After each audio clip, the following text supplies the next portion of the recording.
Steve Deace, Michigan podcast, revealing his top 10 for 2018 and his formula in determining those 10 teams. So you mentioned the coaching situation both at Notre Dame and Michigan. We'll stay on that path because that's one of your main factors, or maybe one of your periphery factors, I should say. So what coaching changes factored most into your rankings, do you believe?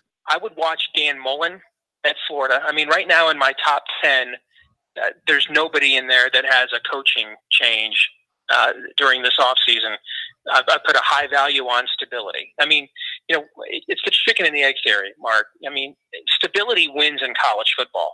But does stability win in and of itself, or do you get stability because you win, if you know what I'm saying? And we don't really know the answer to that.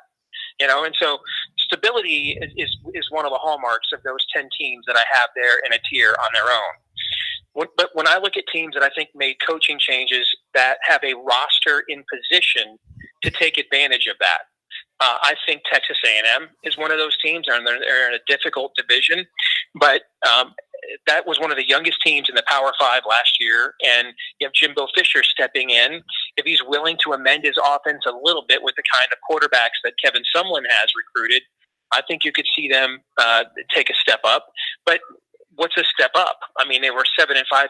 I don't think they're going to go like 10-2 right away, but I think they could be a team that could be a top 25 team. I look at Arizona. Bringing someone in to coach Khalil Tate is a perfect marriage. And you want to talk about a guy with a rabbit's foot, a guy that has impeccable timing. I mean, Kevin Sumlin took over at Houston right when they had a guy named Case Keenum, took over at Texas A&M right when they had a guy named Johnny Mansell. Now he takes over at Arizona right when they have a guy named Khalil Tate. And when you look at the rest of that division, it's not very strong. That might be, you know, I could make a case that Pac-12 South is the weakest division in any Power 5 conference in the country. Yes. So I think that's a possibility. And then I look at Dan Mullen at Florida. I mean, somebody's got to finish second to Georgia in that division. And, you know, they still have a recruiting pipeline there.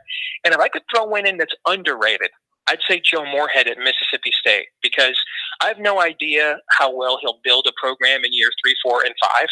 But, you know, seeing him up close and personal, calling plays in the Big Ten the last couple of years. I mean, I found out that our safeties couldn't cover in man coverage because of Joe Moorhead last year. He was the guy that spotted that and exploited that on national television when we played against them. He's inheriting Nick Fitzgerald, who's a bigger version of a Trace McSorley kind of quarterback, perfect for his system.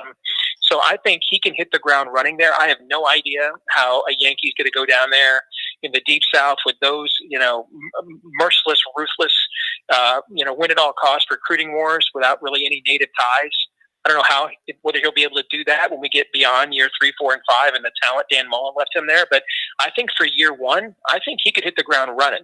The two guys I think are in trouble for year 1 are at Oregon and Florida State. When I look at the way the Oregon players, with knowing who their coach was going to be, that they elevated him from the staff, making a statement, going to the administration saying, hey, this is the guy we want at Mario Cristobal, and we're going to make a statement. And, you know, and then you go out in the bowl game like that and just lay an egg.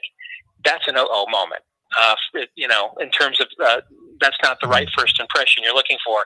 And I love the hire Florida State made with the old Oregon coach, who obviously has, you know, is a strong confidant of Jim Harbaugh at the same time.